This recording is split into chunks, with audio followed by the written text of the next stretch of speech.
Pakistan astrological academy और AQTV के ज़ेर एहतमाम हर साल जनवरी में एस्ट्रोलॉजी क्लासेस का एहतमाम किया जाता है। आप दुनिया भर में कहीं भी मुकीम हो, इन एस्ट्रोलॉजी क्लासेस का हिस्सा बन सकते हैं। AQ जेमस्टोन्स असली, मुस्तनद और मयारी जेमस्टोन्स का बाएतमाद इदारा, दुनिया भर में आपके डोर स्टेप पर। AQ gemstones. Astrologer Ali Zanjani हर साल नवंबर में कराची और हर साल मार्च में दुबई मौजूद होते हैं। अगर आप एस्ट्रोलॉजी यानी इल्मे नजूम से लगाव रखते हैं तो हमारा YouTube channel astrologer Ali Zanjani personal ज़रूर सब्सक्राइब कीजिए। बिस्मिल्लाहिर्रहमानिर्रहीम, अल्लाहुम्मा सल्ली अला मुहम्मद व आले मुहम्मद। अस्सलामु अलैकुम। एस्ट्रोलॉजी की क्लास के साथ आप लोग की खिदमत में हाजिर हूँ। हम लोग पढ़ रहे हैं आजकल गज केसरी राजयोग को पढ़ रहे हैं कि एक जायचे के अंदर गज केसरी राजयोग जो है वो किस तरह से एप्लीकेबल होता है, किस तरह से नहीं होता। बेसिकली गज केसरी जो योग है, ये योग बनता है किसी भी हाउस के अंदर मून और जुपिटर जो है वो एक घर में आ जाएं और डिग्री वाइज उन दोनों में थोड़ी थोड़ी ताकत हो, यानी 0 दर्जे पे या 1 दर्जे पे ना हो, मिनिमम कम से कम 3 से 4 दर्जे जो हैं, डिग्री जो है एटलीस्ट होना चाहिए दोनों को। और फिर उसके बाद लगन के मुताबिक इनका फ्रेंडली होना भी जायचे में इम्पॉर्टेंट है। गज का मतलब है हाथी जैसी ताकत यानी हाथी, केसरी का मतलब है शेर यानी शेर जैसी फुर्ती।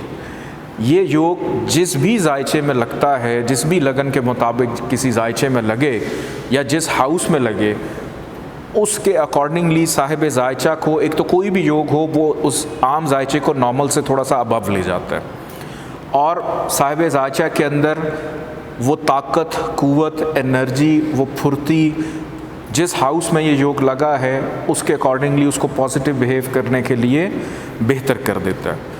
मैं आप लोगों को एक वाक़या बताता हूँ कि मैं 18 या 19 साल का था और बचपन से हम लोग देखते थे कि हमारे वालिद साहब जो हैं वो एस्ट्रोलॉजी कर रहे हैं। उनके एक बहुत अच्छे दोस्त थे, वो भी एस्ट्रोलॉजी करते थे और हमें पास बिठा देते थे कि बेटा बैठ के सुनो। अब हमारे ऊपर से सारी चीज़ें गुजर जाती थी, समझ ही नहीं आता था सिवाय इस चीज़ के एरीज, टॉरस, जमनाई या कैंसर, बस ये नाम आते थे, या मरीख, मुश्तरी, ये नाम आते थे। उसके अलावा हमें कख पल्ले नहीं पड़ता था कि ये आखिर दोनों दोस्त बैठकर बातें क्या कर रहे हैं। अब उनका एक बेटा था, वो भी मेरे हम उम्र ही थे हम दोनों, तो वो थोड़ा बहुत ना अपने वालिद के ज़रा क्लोज़ था, मैं भी वालिद के क्लोज़ था, लेकिन मेरी इतनी जुर्रत नहीं होती थी कि मैं उनसे पूछूं कि आप ये क्या बोल रहे हैं, मुझे समझ नहीं आ रहा। तो एक दिन हम दोनों ने प्लान बनाया कि क्यों ना हम दोनों मिल के एस्ट्रोलॉजी को सीखना शुरू करें। अब आप लोग एस्ट्रोलॉजी सीख रहे हैं, मैं आप लोगों को बताता हूँ कि मैंने जब एस्ट्रोलॉजी शुरू की तो मैंने इस तरह शुरू की कि मेरे वालिद के दोस्त, उनका बेटा, हम उम्र हम दोनों ने प्लान किया कि हमने अब एस्ट्रोलॉजी सीखनी है और अपने बुज़ुर्गों को बताना है कि हमें भी आती है। आप हमें हर दफ़ा अपने पास बिठा देते हैं कि बेटा ये बैठ के सुनो, समझ हमें कुछ नहीं आती। तो उसको थोड़ा बहुत मेरे से ज़्यादा बेहतर अंदाज में जानता था। उसने मुझे कहा कि अली, मैंने ना एक टाइम निकाला है और वो ऐसा टाइम है, अगर उस टाइम में कोई बुनियाद रखे ना तो वो सारी ज़िंदगी वो चीज़ चलती रहती, वो चीज़ कभी ख़त्म नहीं होती। तो मैं कहा अच्छा। वो मुझे ना ले गया एक जगह पे, लाहौर में एक CTC है, कॉफ़ी टी एंड कंपनी। अब हम वहाँ पे जाके ना 4 बजे बैठ गए। कह रहा आधे घंटे बाद वो टाइम शुरू होगा। अब हम आधे घंटे तक इंतज़ार कर रहे हैं। आधे घंटे के बाद वो टाइम शुरू हुआ तो उसने कॉपी पकड़ी, पेंसिल पकड़ी, उसने ना मुझे बताना शुरू किया। हम दोनों अब डिस्कशन शुरू कर दी हमने। डिस्कशन हमारी बड़ी तवील, 2 घंटे हम लोग डिस्कस करते रहे। तो एंड पे मैंने उससे पूछा, मैं कहा ये टाइम क्या था? कहता मैंने अब्बू से सुना था कि कोई भी काम अगर जुपिटर और मून किसी अच्छे हाउस में आ जाएं, उसमें किसी भी चीज़ की इब्तदा कर दी जाए तो वो सारी ज़िंदगी वो चीज़ कायम रहती है, कभी ख़त्म नहीं होती। तो मैंने, अब वो इत्तफ़ाक था या क्या था या उसकी अकल काम की, कि मैंने जब एस्ट्रोलॉजी शुरू की तो एग्जैक्ट यही योग लगा हुआ था उस टाइम पे कि मून और जुपिटर दोनों असेंडेंट में थे, लगन में थे, एरीज असेंडेंट चल रही थी, डिग्री वाइज ताकत में थे। उसने अपने अब्बू से कुछ टाइम लिया हुआ था, उसके अब्बू ने ना किसी को बताया हुआ था कि बेटा इस टाइम में आप अपने बिज़नेस का इफ्तिताह करना। तो उसने तो खैर बिज़नेस का इफ्तिताह किया या नहीं किया मुझे नहीं पता, लेकिन मेरी एस्ट्रोलॉजी का आगाज़ हो गया कि वो हाथी जितनी ताकत और शेर जैसी फुर्ती मुझे नहीं समझ आई। लेकिन आज अल्लाह ने इस काबिल किया कि एस्ट्रोलॉजी सीखने के साथ कंसल्ट करने के साथ साथ मैं एस्ट्रोलॉजी पढ़ा भी रहा हूँ। तो शायद ये उस अच्छे टाइम की बुनियाद थी, वालिदैन की दुआएं थीं कि उस टाइम ये बताने का मकसद ये है कि अगर आप लोगों को ये समझ नहीं आता कि इस योग का फ़ायदा क्या है, तो मैंने अपनी एग्जांपल आप लोगों के साथ, और मुझे ये बात जब मैंने एस्ट्रोलॉजी पढ़ानी शुरू की आज से 3-4 साल पहले, तब मेरे नॉलेज में आई कि मून और जुपिटर अगर ये दोनों ये योग नहीं भी बना रहे, वैसी अगर जायचे में किसी अच्छी जगह पर आकर प्लेस हो जाते हैं और आपने वक्ती तौर के ऊपर किसी काम का आगाज़ करना है, तो आप अपने किसी काम का आगाज़ करें। वो काम ताहजात रहने वाली तो अल्लाह की ज़ात है, लेकिन जब तक आपकी ज़िंदगी रहती है उस काम का फल बेनिफिट आपको मिलता रहता है। अब जुपिटर इल्म है, जुपिटर इल्म है, और बुनियाद हमने किसकी रखी सीखने की? एस्ट्रोलॉजी के इल्म की। तो वो अभी तक चल रहा है, वो अभी तक चल रहा होता है। तो मून और जुपिटर अगर जायचे के किसी एक घर में आ जाएं, लगन के साथ ये फ्रेंडली हों और डिग्री वाइज इनमें थोड़ी सी ताकत हो, ये कम्बस्ट ना हो, नीच के ना हो, यानी हबूत के ना हो, 6-8-12 में ना हो, तो ये साहिब जायचा के अंदर पैदा होने वाली वो इल्मी काबिलियत, आगे बढ़ने की काबिलियत। हालांकि उस दौर में जब मैंने ये स्टार्ट किया था तो मैं मीडिया पढ़ रहा था, मीडिया पढ़ने का शौक़ था, मीडिया करने का शौक़ था, और करने के बाद फिर एस्ट्रोलॉजी की तरफ आ जाना कहेंगे तो ये हादसाती था, लेकिन शायद उस वक्त पे जो बुनियाद रखी थी वो अभी तक चल रही है। टॉरस असेंडेंट के अंदर हम गज केसरी राज योग को तलाश करते हैं कि आया इस असेंडेंट के अंदर ये योग एप्लीकेबल है या नहीं है। टॉरस असेंडेंट का लॉर्ड प्लैनेट है वीनस। वीनस ने इस जायचे में 3rd हाउस दे दिया मून को, और टॉरस और मून ये दोनों वैसे ही एंटी प्लैनेट्स हैं। अगर आप गुड प्लैनेट्स बैड प्लैनेट्स को अपने माइंड में रखेंगे तो आपको पता चलेगा कि ये दोनों एंटी हैं। और इस जायचे के अंदर जुपिटर को मिला एक 8वां घर और जुपिटर को मिला 11वां घर, और जुपिटर भी वीनस के लिए एक एंटी प्लैनेट है। तो किसी भी सूरत में ये योग जो है वो टॉरस असेंडेंट के अंदर एप्लीकेबल नहीं होता। अब इस असेंडेंट के अंदर ये दोनों अपने अपने तौर पे बिहेव करेंगे, इंडिविजुअली बिहेव करेंगे। अगर किसी भी हाउस में ये दोनों आकर बैठ जाते हैं कि असेंडेंट में ही ये दोनों आकर बैठ गए, असेंडेंट में मून को शर्फ मिला, जुपिटर यहाँ पर डायरेक्शनल स्ट्रेंथ में आ गया, लेकिन शर्फ किसको मिल रहा है? एक एंटी प्लैनेट को, कि साहिब जायचा के दिमाग के ऊपर फजूल की मेहनत आकर बैठ गई, बेचैन घबराहट का शिकार हो गया वो, और उसको शर्फ भी मिल गया साथ। दूसरे नंबर पे जुपिटर जिसका ताल्लुक मुश्किलात, नाउमीदी, परेशानी से है वो भी, और 11वां घर छोटी मोटी बीमारी से है वो भी असेंडेंट में आकर बैठ गई। और यहाँ पर जुपिटर को डायरेक्शनल स्ट्रेंथ भी मिलती है, दिशा बली हो। तो ये दोनों के दोनों पूरे के पूरे जायचे के अंदर किसी भी हाउस में जहाँ जाएंगे, जहाँ बैठेंगे, जहाँ देखेंगे, वहाँ पर ख़राबियों को ही पैदा करेंगे और अपनी दशांतर दशा के अंदर मज़ीद प्रॉब्लम्स को पैदा करेंगे। तीसरे घर में दूसरे घर में अगर चले जाते हैं, यहाँ पर फाइनेंस का इशू पैदा कर सकते हैं, ख़ानदान की प्रॉब्लम पैदा कर सकते हैं। और फिर तीसरे घर में अगर आकर बैठ जाएं, तीसरा घर मून का अपना घर है, यहाँ पर मून अपने घर में आकर कोई भी प्लैनेट जो है, मैंने आपको अक्सर बताया कि अपने घर में वो इतनी बर्बादी नहीं मचाता कि साहिब जायचा को मेहनती तो बना देगा, उसके अंदर हौसला हिम्मत तो पैदा करेगा, लेकिन उसके कुछ ना कुछ नताइज भी देगा। लेकिन जुपिटर यहाँ पर अपनी दशांतर दशा के अंदर प्रॉब्लम्स को पैदा करेगा।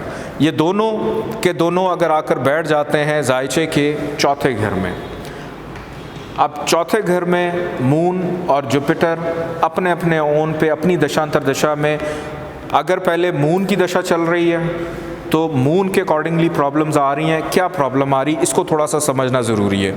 मून बैठा हुआ है जायचे के चौथे घर में, अब दशा चल रही, मून का टाइम चल रहा है। अब जब भी दशा चलती है उस दौरान में वो प्लैनेट ज़रा एक्टिव हो जाता है, तो जो भी तीसरे घर की क्वालिटीज़ हैं, तीसरे घर से जो चीज़ें मंसूब हैं, उनको वो एक्टिव करेगा। और एक्टिव कहाँ पे कर देगा? चौथे घर में जाके। और यहाँ से मून की नज़र पड़ रही है 10वें घर में, कि सिर्फ वो घर के सुख के लिए, घरेलू मामलात के लिए स्ट्रगल, एफर्ट और मेहनत नहीं कर रहा, काम काज, कारोबार, करियर, प्रोफेशन, उसके लिए भी उसकी मेहनत को एक्टिव कर देगा, क्योंकि नज़र उसकी वहाँ पे पड़ रही है। डिग्री वाइज अगर उसमें थोड़ी सी ताकत है तो, अगर डिग्री वाइज वो 0 डिग्री पे है तो फिर सुकून से बैठा रहे, कोई परेशानी वाली बात नहीं है। जुपिटर यहाँ पे बैठा हुआ है, जुपिटर का यहाँ पे आना, अब जुपिटर आया है जायचे के 8वें घर से और जायचे के 11वें घर से। लगन के लिए एंटी है, लगन का फ्रेंडली नहीं है। तो जब भी मुश्तरी की दशांतर दशा चलेगी तो घर का सुख सबसे पहले डिस्टर्ब करेगा, वालदा को बीमार कर सकता है। गाड़ी रखी हुई है, हादसे का मालिक यहाँ पे आ गया, घर के अंदर कोई इंसिडेंट हो सकता है, ड्राइविंग के दौरान कोई इंसिडेंट हो सकता है, कंस्ट्रक्शन के दौरान कोई इंसिडेंट हो सकता है कि मुश्तरी की दशांतर दशा में कोई ना कोई प्रॉब्लम उसको फेस करनी पड़ेगी, जिनका ताल्लुक वालदा 8वां घर मौत का घर भी होता है, वालदा की केयर उसको ज़्यादा करनी पड़ेगी उस अरसे में। यहाँ से जुपिटर ने डाली 5वीं नज़र, अपने ही घर को देख रहा है। फिर यहाँ से जुपिटर ने डाली 7वीं नज़र करियर को, 9वीं नज़र उसने डाली जायचे के 12वें घर पे। एंटी प्लैनेट है, जहाँ जहाँ देख रहा है वहाँ वहाँ पर भी चीज़ों को हाईलाइट कर रहा है। यहाँ से जुपिटर अगर नज़र डाल रहा है अपने ही घर पे, सवाल पैदा होता है कि ये तो इसका अपना घर है, अपने घर में तो इसको ख़राबी नहीं देनी चाहिए, लेकिन वो जिस घर से आया उस घर के अंदर चीज़ें क्या हैं, क्योंकि उसने तो उस घर की चीज़ों को हाईलाइट करना है। नाउमीदी है, परेशानी है, करप्शन है, एलिगेशन है, खुफिया सरगर्मियाँ हैं, इन चीज़ों से उसका ताल्लुक़ है, तो उन चीज़ों को भी एक्टिव करता चला जा रहा है। ये दोनों के दोनों आकर बैठ जाते हैं 5वें घर में, तो यहाँ पर भी अपने अपने तौर पे प्रॉब्लम्स को जनरेट करेंगे, जितना डिग्री वाइज दोनों में ताकत होगी। औलाद से प्रॉब्लम, मोहब्बत की प्रॉब्लम, मून या मुश्तरी दोनों की अगर दशांतर दशा चल पड़े तो किसी एक की चले और उस दौरान आपको किसी से बड़ी गहरी मोहब्बत हो गई है, तो दोनों के दोनों प्रॉब्लम्स देंगे। ये नहीं होगा कि मून अगर, चूँकि दोनों एंटी हैं, दोनों ही एंटी हैं और दोनों ही प्रॉब्लम दे रहे हैं। अब मून की दशा चले तब भी आपको केयरफुल रहना है, जुपिटर की दशांतर दशा चले तब भी आपको केयरफुल रहना है, या दोनों में से कोई एक प्लैनेट ट्रांजिट करता हुआ 5वें घर में आ गया तब भी केयरफुल रहना है। ये नहीं होता कि आपने सिर्फ उसके दशांतर दशा का वेट करें। अगर कोई प्लैनेट ट्रांजिट करता हुआ किसी हाउस में भी आ जाता है तो जैसे जैसे उसकी डिग्री बढ़ती चली जाती है वैसे वैसे उसके अंदर खूबी या खामी जो है वो भी बढ़ती चली जाती है, और प्लस उसकी डिग्री वाइज ताकत में आने के साथ साथ उसकी दशा भी चल रही है तो ख़राबी और डबल हो जाती है। अगर पॉजिटिविटी है तो वो और डबल पॉजिटिविटी की तरफ चला जाता है।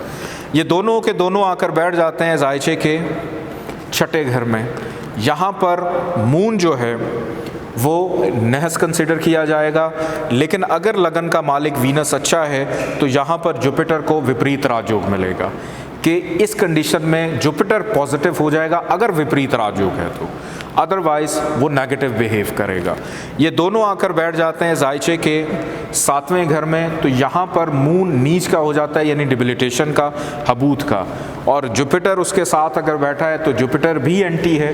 दोनों मिलकर शादी होने में रुकावटें पैदा कर देंगे, दोनों के दोनों मिलकर शादी होने के बाद प्रॉब्लम्स को पैदा कर देंगे, दोनों के दोनों मिलकर पार्टनरशिप में प्रॉब्लम्स पैदा कर देंगे, रोज़मर्रा की इनकम आमदन में प्रॉब्लम्स को पैदा कर देंगे। ये दोनों आकर बैठ जाते हैं जायचे के 8वें घर में। यहाँ पर मून जो है वो नेगेटिव बिहेव करेगा क्योंकि घर नहस है, लेकिन अगर लगन का मालिक वीनस अच्छा है तो यहाँ पर जुपिटर को अपने घर में विपरीत राजयोग मिलेगा। 9वें घर में अगर दोनों आकर बैठ जाते हैं तो यहाँ पर मून लगन के लिए एंटी है और जुपिटर यहाँ पर हबूत का यानी नीच का हो जाता है, डिबिलिटेशन का, तो मुश्तरी ज़्यादा ख़तरनाक हो जाता है इस जायचे के लिए। आगे बढ़ते हैं जायचे के 10वें घर की जानिब। मून और जुपिटर 10वें घर में आ जाएं तो अपनी दशांतर दशा में या ट्रांजिट पोजीशन में अपने ऑन पे अपने तौर पे ये आपके करियर प्रोफेशन के अंदर प्रॉब्लम्स को पैदा करेंगे, स्टेबिलिटी नहीं आने देंगे। फिर मून और जुपिटर अगर 11वें घर में आ जाते हैं तो यहाँ पर भी बड़े बहन भाइयों से प्रॉब्लम, उसके साथ साथ कारोबारी मुनाफे का प्रॉब्लम, ख्वाहिशात देर से पूरी होना, जब दोनों की दशा अंतर दशा चल रही है उसमें तो बिल्कुल ना पूरी होने देना, या ट्रांजिट कर रहा है दोनों में से कोई एक, तब प्रॉब्लम्स को पैदा करना। आगे बढ़ते हैं जायचे के 12वें घर की जानिब कि यहाँ पर अगर मून और जुपिटर आ जाते हैं तो गज केसरी राजयोग तो इस असेंडेंट में एप्लीकेबल है ही नहीं। मून नेगेटिव, मज़ीद नेगेटिव हो जाएगा नहस घर की वजह से, और जुपिटर अगर लगन का मालिक वीनस कहीं भी जायचे में अच्छा है तो उसको विपरीत राजयोग की कंडीशन मिल जाएगी। अगर वीनस ख़राब है तो जुपिटर मज़ीद ख़राबियाँ, फजूल का ख़र्चा, दूरी, तन्हाई, कैदो बंद, हॉस्पिटल पे ख़र्चा, हासिदीन में इजाफ़ा, दुश्मनों में इजाफ़ा, ये तमाम की तमाम चीज़ें जो हैं जुपिटर यहाँ पर देगा, और जहाँ जहाँ से आया है उन ख़राबियों को भी मज़ीद तक़वियत देगा। तो इस पूरे जायचे के अंदर मून और जुपिटर को गज केसरी राजयोग नहीं लगता, नंबर 1। नंबर 2, इन दोनों के स्टोन्स टॉरस असेंडेंट के अंदर नहीं पहने जाते, चाहे जुपिटर को विपरीत राजयोग ही क्यों ना मिल जाए। किसी भी सयारे को, किसी भी प्लैनेट को विपरीत राजयोग अगर मिलता है तो उसका स्टोन कभी नहीं पहना जाता। क्यों? क्योंकि विपरीत राजयोग मिल रहा है नहस घर में, तो कभी भी विपरीत राजयोग का भी स्टोन नहीं पहना जाता। तो ना तो मून का स्टोन इस टॉरस असेंडेंट में एप्लीकेबल है और ना ही जुपिटर का स्टोन जो है इस टॉरस असेंडेंट के अंदर पहना जाता है। बहुत शुक्रिया, अल्लाह हाफ़िज़।